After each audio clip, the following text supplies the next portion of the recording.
I have a new paper up. I've learned that over time a lot of ideas that I needed to discuss weren't exactly there in my mind, but now they're there. Especially with this paper I just put out, Star System Polymorphism.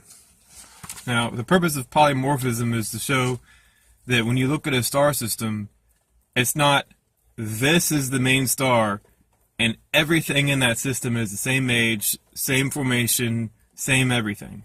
Polymorphism means, poly means many, and morphism means change. So when you look at a system, there are different stars in different stages of their evolution. They're independent of each other.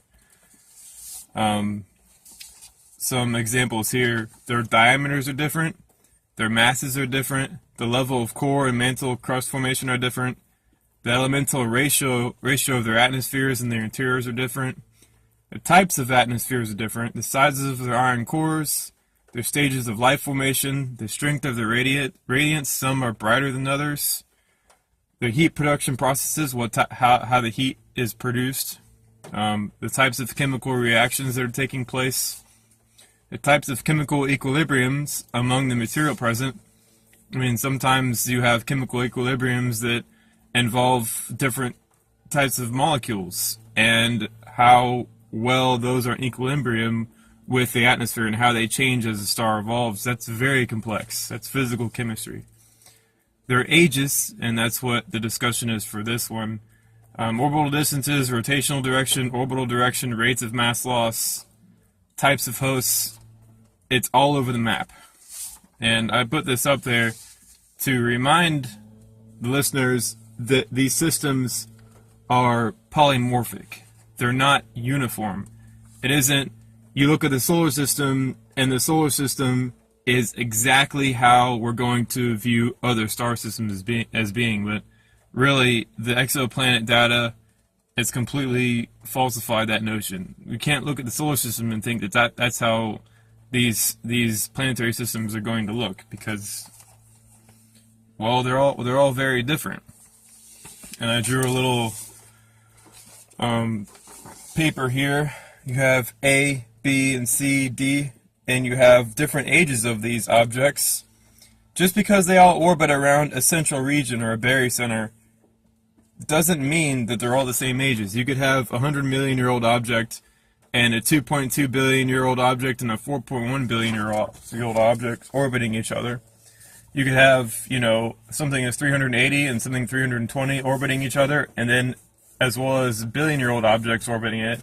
You could have a large central object and then other objects orbiting each other, all different ages, vastly different ages. And this is what the astronomers are going to find. The fact that none of these objects, none of these solar systems are going to look exactly like each other. They're all random. The only thing they have in common is, well, they're orbiting each other. That being said, I went to the list of multiplanetary systems, and I printed this out on Wikipedia, and it appears to me that astronomers are coming to in their brains. They're starting to figure out what's going on here, but then again, they put data on here which is bogus. Now, if you look down at the graph, I printed out some of the graph for you. You have right here age in GYR, meaning gigayears or billions of years, and they have a set age for the whole system. Now, how exactly can they determine the age of an entire system when the system itself has objects in it? They're all various ages. That doesn't make any sense at all. It's like looking at a family at the beach, and the dad, the mom, and the daughters, and the sons, and the uncles, they're all the same age because they're hanging out with each other. It doesn't make any sense. Clearly, when you see a multiplanetary system, multi-star system, they're all different ages. So I think it's good that they should have unknowns in there. And then I went down the list and started to learn that they have more unknowns than I've previously realized. See, check out all those unknowns. An unknown is a good thing because it means they might be coming to terms with the realization that they cannot date a star system when they have objects in there that are all different ages.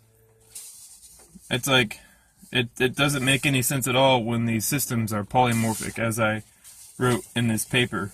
And that being said, I just hope that astronomers one day will come to and realize that they're making a lot of mistakes, and hopefully they can swallow their pride and correct these ideas because they need to be corrected.